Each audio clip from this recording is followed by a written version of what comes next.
Hello everyone, welcome to my channel. मैं आपकी Hindi teacher Saroj मान। आज बच्चों हम पढ़ेंगे चैप्टर 5 जिसका नाम है चिट्ठियों की अनूठी दुनिया। इसके लेखक हैं अरविंद कुमार सिंह हैं। तो देखो, मैं ये चैप्टर पढ़ रही हूँ, आप इसको अच्छे से पढ़ना। पत्रों की दुनिया भी अजीब गरीब है और उसकी उपयोगिता हमेशा से बनी रही है। पत्र जो काम कर सकते हैं वह संचार का आधुनिकतम साधन नहीं कर सकता। पत्र जैसा संतोष फ़ोन या एसएमएस का संदेश कहाँ दे सकता है। पत्र एक नया सिलसिला शुरू करते हैं और राजनीति, साहित्य तथा कला के क्षेत्रों में तमाम विवाद और नई घटनाओं की जड़ें भी पत्र ही होते हैं। दुनिया का तमाम साहित्य पत्रों पर केंद्रित है और मानव सभ्यता के विकास में इन पत्रों की अनूठी भूमिका निभाई है। पत्रों का भाव सब जगह एक सा है, भले ही उसका नाम अलग अलग हो। पत्र को उर्दू में खत, उर्दू क्या है, उर्दू भाषा में खत कहते हैं, संस्कृत में पत्र कहते हैं, कन्नड़ भाषा में कागज़ कहते हैं, तेलुगु में उत्तरम और जाम्बू और लेख तथा तेलुगु भाषा में देखो उत्तरम भी कहते हैं, जाम्बू भी कहते हैं और लेख तथा तमिल में कड़िद कहा जाता है। पत्र यादों को सहेज कर रखते हैं, इसमें कोई संदेह नहीं। हर एक की अपनी पत्र लेखन कला है और हर एक के पत्रों का अपना दायरा। दुनिया भर के रोज़ करोड़ों पत्र एक दूसरे को तलाशते तमाम ठिकानों पर पहुंचते हैं। भारत में ही रोज़ 4.5 करोड़ चिट्ठियां डाक में डाली जाती हैं, जो साबित करती हैं कि पत्र कितनी अहमियत रखते हैं। पंडित जवाहरलाल नेहरू ने सन 1953 में सही ही कहा था कि हजारों सालों तक संचार का साधन केवल हरकारे, रनर्स या फिर तेज घोड़े रहे हैं। उसके बाद पहिए आए, पर रेलवे और तार में भारी बदलाव आया। तार ने रेलों से भी तेज गति से संवाद पहुंचाने का सिलसिला शुरू किया। अब टेलीफोन, वायरलेस और आगे रेडार दुनिया बदल रही है। पिछली शताब्दी में पत्र लेखन ने एक कला का रूप ले लिया है। डाक व्यवस्था के सुधार के साथ पत्रों की सही दिशा देने के लिए विशेष प्रयास किए हैं। पत्र संस्कृति विकसित करने के लिए स्कूली पाठ्यक्रमों में पत्र लेखन का विषय भी शामिल किया गया है। भारत ही नहीं, दुनिया के कई देशों में ये प्रयास चले और विश्व डाक संघ की ओर ने अपनी ओर से भी काफ़ी प्रयास किए। विश्व डाक संघ की ओर से 16 वर्ष से कम आयु वर्ग के बच्चों के लिए पत्र लेखन प्रतियोगिताएं आयोजित करने का सिलसिला सन 1972 से शुरू किया गया। यह सही है कि खास तौर पर बड़े शहरों और महानगरों में संचार साधनों के तेज विकास तथा अन्य कारणों से पत्रों की आवाजाही प्रभावित हुई, पर देहाती दुनिया यानी गांव के लोग आज भी चिट्ठियों से ही चल रही है। फैक्स, ईमेल, टेलीफोन तथा मोबाइल ने चिट्ठियों की तेज़ी को रोका है, पर व्यापारिक डाक की संख्या लगातार बढ़ रही है।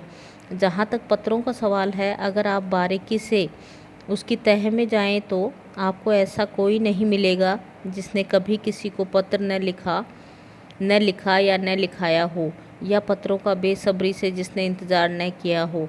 हमारे सैनिक तो पत्रों का जिस उत्सुकता से इंतज़ार करते हैं उसकी कोई मिसाल ही नहीं। एक दौर था जब लोग पत्रों का महीनों इंतज़ार करते थे, पर अब वह बात नहीं। परिवहन साधनों के विकास ने दूरी बहुत घटा दी है।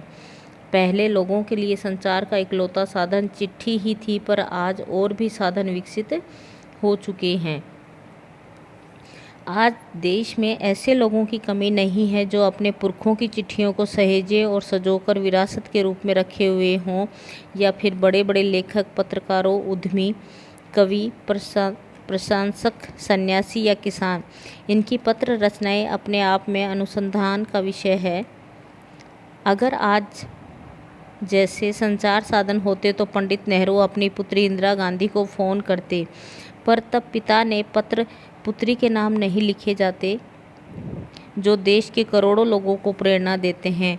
पत्रों को तो आप सहेज कर रख लेते हैं, पर एसएमएस संदेशों को आप जल्दी ही भूल जाते हैं। कितने संदेशों को आप सहेज कर रख सकते हैं?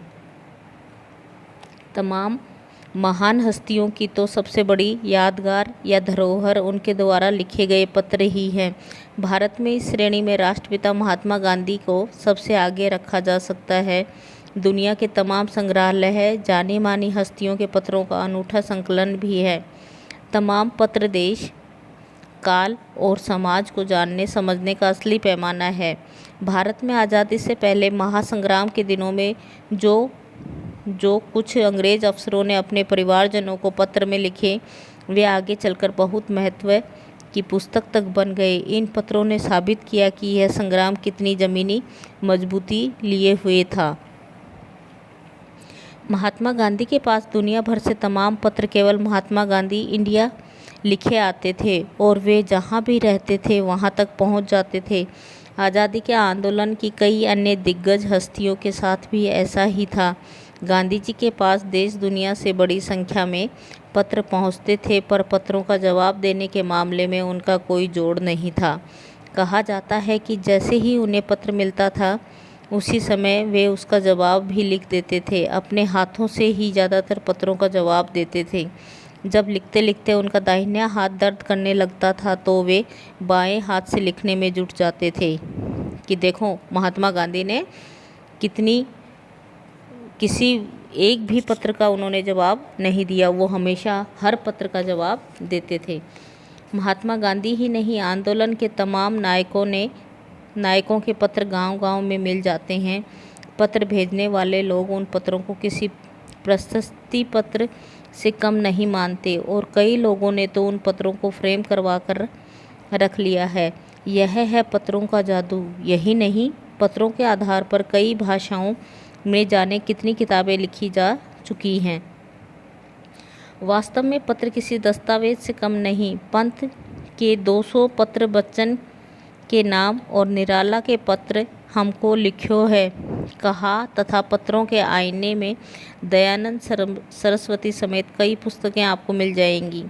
कहा जाता है कि प्रेमचंद खास तौर पर नए लेखकों को बहुत प्रेरक जवाब देते थे तथा पत्रों के जवाब में वे बहुत मुस्तैद रहते थे।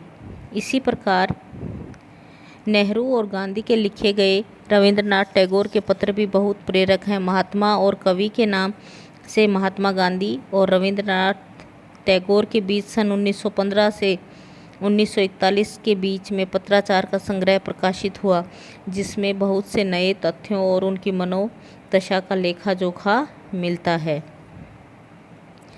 पत्र व्यवहार की परंपरा भारत में बहुत पुरानी है, पर इसका असली विकास आज़ादी के बाद ही हुआ है। तमाम सरकारी विभागों की तुलना में सबसे ज़्यादा गुडविल डाक विभाग की ही है। इसकी एक ख़ास वजह यह भी है कि यह लोगों को जोड़ने का काम करता है। घर घर तक इसकी पहुंच है। संचार के तमाम उन्नत साधनों के बाद भी चिट्ठी पत्र की हैसियत बरकरार है। शहरी इलाकों में आलीशान हवेलियां हों या फिर झोपड़पट्टियों में रह रहे लोग, दुर्गम जंगलों से घिरे गांव हों या फिर बर्फबारी के बीच जी रहे पहाड़ों के लोग, समुद्र तट पर रह रहे मछुआरे हों या फिर रेगिस्तान की ढाणियों में रह रहे लोग, आज भी खतों का ही सबसे अधिक बेसब्री से इंतज़ार होता है। एक दो नहीं, करोड़ों लोग खतों और अन्य सेवाओं के लिए रोज़ भारतीय डाकघरों के दरवाज़ों तक पहुंचते हैं और इनकी बहुआयामी भूमिका नज़र आ रही है। दूर देहात में लाखों गरीब घरों में चूल्हे मनी ऑर्डर अर्थव्यवस्था से ही जलते हैं। गाँवों या गरीब बस्तियों में चिट्ठी या मनी ऑर्डर लेकर पहुंचने वाला डाकिया देवदूत के रूप में देखा जा सकता है। तो ये आपका चैप्टर है और इसमें देखो कितना बताया गया है कि पत्रों की क्या हैसियत है, इसलिए पत्र लिखना कितना ज़रूरी है। Thank you everyone.